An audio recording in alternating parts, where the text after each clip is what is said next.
Nice sunrise here with a mostly clear sky.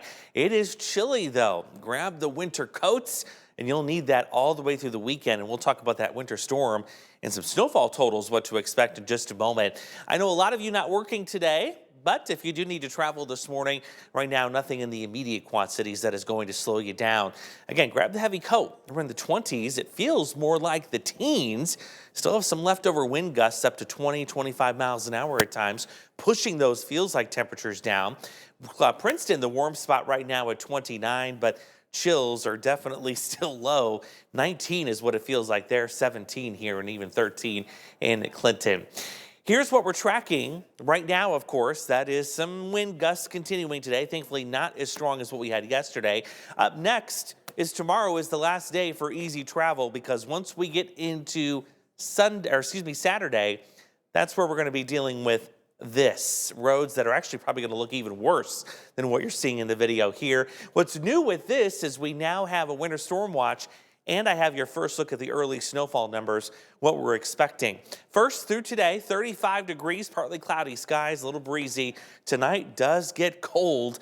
We will drop into the teens. And again, all of these colder days leading up to the storm make the road situation that much more impactful. The pavement is going to get colder, allowing that snow to stick more easily on Saturday.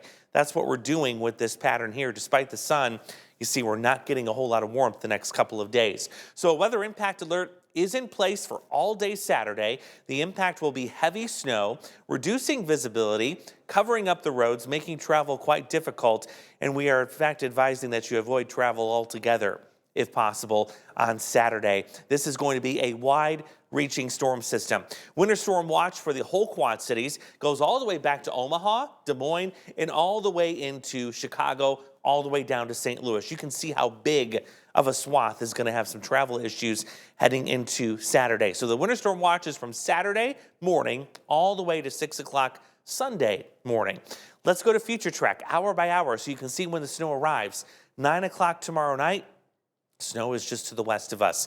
Getting into midnight Saturday, first flakes start flying, but the heavy snow will take over right around sunrise on Saturday. You're seeing these bright white bands indicating that heavier snow, and it continues all Saturday morning, all Saturday afternoon, and even into Saturday evening. Still getting some heavy bands of snow working their way in. Once we get to late Saturday night, early Sunday morning, that's when we'll start to see those bands of snow taper off and work to the northeast. Let's go through the snowfall accumulation expectation here, and we'll put some stops. So let's stop at 7 o'clock Saturday morning, where we're estimating around 2 inches will already be on the ground for most of us.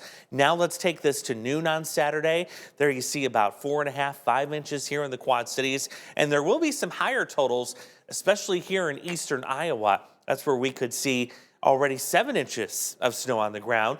Now let's go to Saturday evening, 5 o'clock. We're up to about 6.5, 7 inches. And then later Saturday night, as the heavier snow begins to wrap up, there you see some of those 6 to 9 inch totals and even higher amounts embedded within that at times. So putting this all on a timetable, when do we expect the road conditions to start deteriorating rapidly? It's sunrise Saturday, I think right there into much of the morning, early afternoon, early evening. It will not likely be until sometime early Sunday morning, the pre-dawn hours, that we will start to see that snowfall taper off. So right here, lowest visibility, worst of the road conditions, and you notice that is a huge chunk of your Saturday. So that's why we're saying if you don't have to travel on Saturday, don't do it. I'll be in for meteorologist Morgan Strackbine, by the way, Saturday morning. Lots of live streaming planned. The Beast will be out to give you that live look at road conditions as well. Heading into the rest of the weekend, it gets really cold early next week. This fresh blanket of snow acts as a refrigerator, and it makes for a cold start Monday morning. Also Tuesday morning looking rather chilly as well. Heading on beyond that, a little bit more warmth trying to come in, but still very much feeling like winter. And don't forget, the first day of meteorological winter is December 1st, which is Monday. So it's only fitting that we're going to see those temperatures continue. Looks like there's a few more chances for rain and snow in there as well, but all of our attention, of course, focused on Saturday at this time.